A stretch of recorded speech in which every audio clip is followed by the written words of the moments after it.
kembali di channel saya, Negaraku Virus Hoax. Kali ini saya pakai kemeja men, jadi kelihatan seperti seorang dokter. Ya mungkin ada yang kurang percaya kalau saya dokter, jadi sekarang saya pakai kemeja supaya kelihatan bahwa saya dokter. Dan ada yang bilang kalau videonya kurang aktif, sehingga kali ini ya saya akan mencoba untuk lebih aktif teman-teman. Saya sangat mendengarkan aspirasi dari teman-teman dan saya mencoba untuk menerapkan apa yang teman-teman sampaikan kepada saya supaya video ini lebih menarik, konten ini lebih menarik buat teman-teman.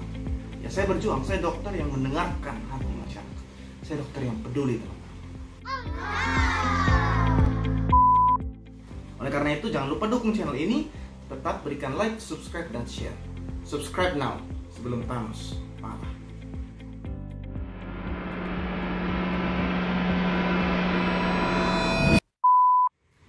Di video kali ini kita akan membahas satu topik yang cukup menarik yang sedang heboh, yaitu new normal.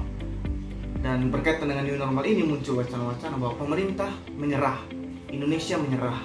Benarkah Indonesia menyerah? Mengenai new normal, banyak yang beranggapan atau banyak yang mengeluarkan pendapat bahwa Indonesia belum siap. Ada 3 kriteria yang digunakan Indonesia, yaitu epidemiologi, lalu syarat sistem kesehatan, dan syarat surveillance. Syarat epidemiologi itu merupakan syarat wajib, artinya itu harus terpenuhi. Sedangkan syarat sistem kesehatan maupun syarat surveillance itu dua hal yang merupakan pertimbangan. Artinya kalau yang epidemiologi tidak terpenuhi, maka sebenarnya tidak siap atau tidak layak untuk melakukan pelonggaran PSBB atau menjalankan new normal ini. Nah, apa yang dimaksud dengan syarat epidemiologi? Untuk mengerti ini kita harus melihat bahwa ada istilah yang dikatakan dengan R0 dan RT. Singkatnya itu, R0 itu suatu kemampuan virus untuk bisa menginfeksi seseorang. Semakin tinggi R0 ini, maka virus ini semakin mudah untuk menginfeksi seseorang dan semakin banyak orang yang bisa terinfeksi olehnya. Gampangnya begini teman-teman, kalau R0-nya itu 2, maka setiap satu orang akan menginfeksi 2 orang. Artinya kalau ada 1 orang, dia akan menginfeksi 2 orang. Dan kemudian 2 orang ini akan menginfeksi masing-masing 2 orang, sehingga akan ada 4 orang. Ya, kemudian nanti 4 orang itu masing-masing akan menginfeksi 2 orang, sehingga akan muncul 8 orang. Artinya R0 ini bersifat eksponensial ya. Kalau ada R0-nya 3 berarti 2 pangkat 3 dan seterusnya. Nah, R0 ini sangat dipengaruhi oleh 3 faktor, yaitu faktor infeksius dari virus itu sendiri, kemudian berapa lama kontak kita dengan virus, dan kemudian berapa lama waktu durasi dari penyakit ini. Tetapi R0 ini kurang adaptif dalam menilai perkembangan dari infeksi karena dia tidak memperhitungkan faktor-faktor kebijakan kesehatan, lalu faktor-faktor penanganan kesehatan. Artinya dia hanya melihat dari virusnya. Sehingga yang pasti kan dalam dunia kesehatan kita juga sedang berperang, kita sedang melakukan tindakan-tindakan untuk mengurangi infeksi ini, sehingga ada faktor-faktor yang kita lakukan yang bisa menguranginya. Nah, oleh karena itu ada lagi yang namanya RT. RT itu diperoleh dari R0. Saya tunjukkan gambarnya. R0 itu dikalikan dengan ST dibagi dengan NT. Yang mana ST ini nanti akan dipengaruhi oleh kebijakan-kebijakan seperti PSBB, kemudian isolasi diri, perilaku hidup sehat, cuci tangan, masker, dan lain-lain. Artinya RT ini didapatkan dari nilai R0 yang dimiliki virus, kemudian dipengaruhi oleh perilaku kita. Sehingga RT inilah yang lebih adaptif dan dipakai untuk menentukan kesiapan suatu negara dalam menentukan apakah mereka siap menjalani PSBB atau tidak.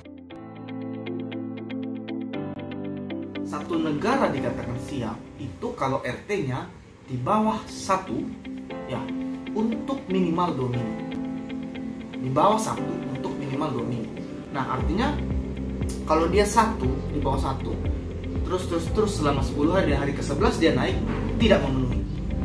Sama juga kalau seandainya dia selama 2 minggu menurun tapi belum di bawah 1, itu pun tidak memenuhi. Artinya dia harus di bawah 1 selama 2 minggu. Kenapa di bawah 1? Karena kalau di bawah 1 itu asumsinya maka setiap hari kasus itu akan menurun.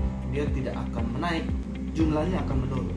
Selama 2 minggu baru dikatakan bahwa itu bisa layak. Secara epidemiologi dia layak untuk menjalankan pelonggaran PSBB atau menjalankan new normal. Kita ngopi dulu ya.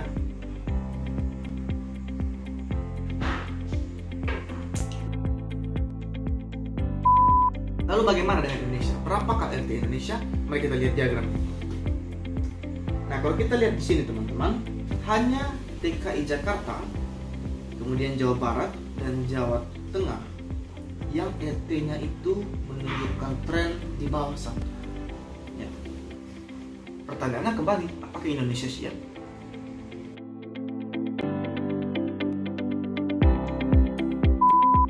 Indonesia ini bukan hanya ada masalah kesehatannya, ada masalah kemiskinan, ada masalah kemiskinan itu bisa berakhir kepada suatu kerusuhan, sehingga itu menjadi pertimbangan-pertimbangan pemerintah dan kita tidak boleh menganggap sepelenya ya.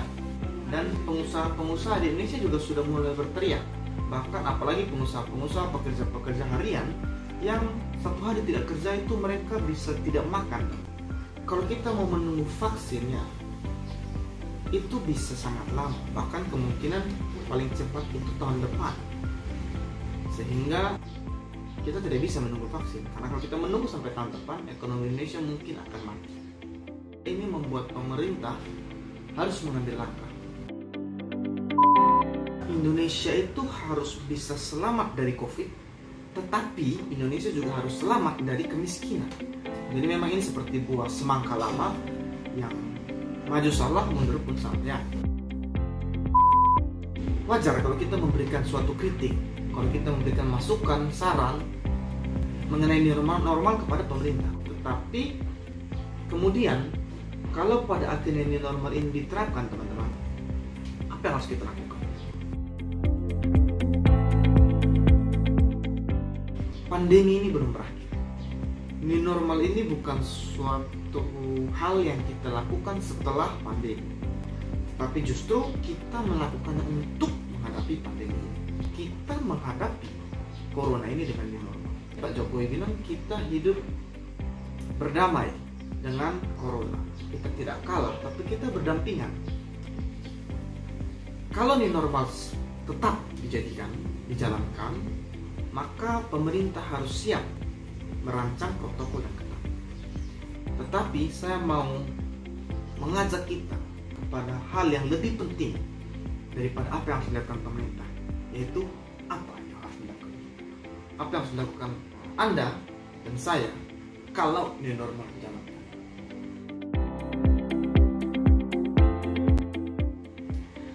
Para ahli mengatakan bahwa masyarakat memegang kunci keberhasilan dalam new normal menghadapi COVID. New normal itu bukan satu program pemerintah yang hanya dijalankan oleh pemerintah. New normal adalah suatu program pemerintah yang dijalankan bersama dengan masyarakat.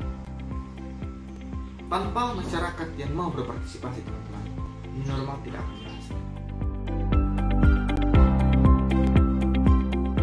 Kalau new normal berhasil, maka kurva pandemi kita yang sekarang naik akan turun dan kita akan menang. Tetapi kalau tidak berhasil, maka akan terjadi lonjakan kedua pandemi yang akan semakin menghancurkan ekonomi dan membuat sistem kesehatan kita runtuh. Dan kalau itu terjadi, sangat sulit bagi kita untuk bangkit kembali.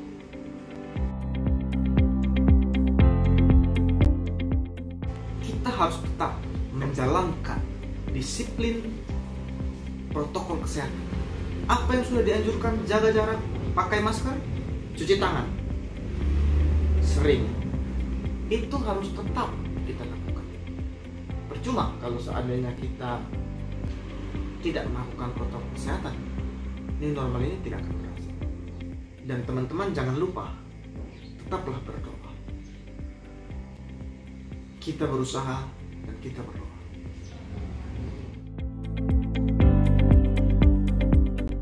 Apakah pemerintah gagal ketika new normal diterapkan? Apakah new normal ini adalah bukti kegagalan pemerintah? Ya, mungkin teman-teman, bahwa new normal ini bukti pemerintah gagal. Camkan ini, bahwa kalau pemerintah kalian katakan gagal menghadapi pandemi, masyarakat pun gagal. Kenapa? Karena ketika pemerintah menganjurkan PSBB, kita masih melawan. Social distancing, masyarakat masih ngumpul. Cuci tangan tidak dijalankan. Penggunaan masker banyak yang tidak menggunakan. Bahkan yang menggunakan pun banyak yang menggunakan dengan salah. Artinya mungkin pemerintah gagal, tetapi kita pun gagal. Kegagalan kita dalam menghadapi pandemi adalah kegagalan bersama. Kegagalan Indonesia. Sekarang kita punya kesempatan kedua. Ini normal, kesempatan baru kita untuk bersatu melawan pandemi. Masyarakat, pemerintah, dan semua yang terlibat bersama-sama melawan pandemi. Dan inilah kesempatan kedua kita. Kalau kita bisa untuk bersatu, kita akan mengalahkan pandemi. Indonesia bersatu, basmi COVID-19.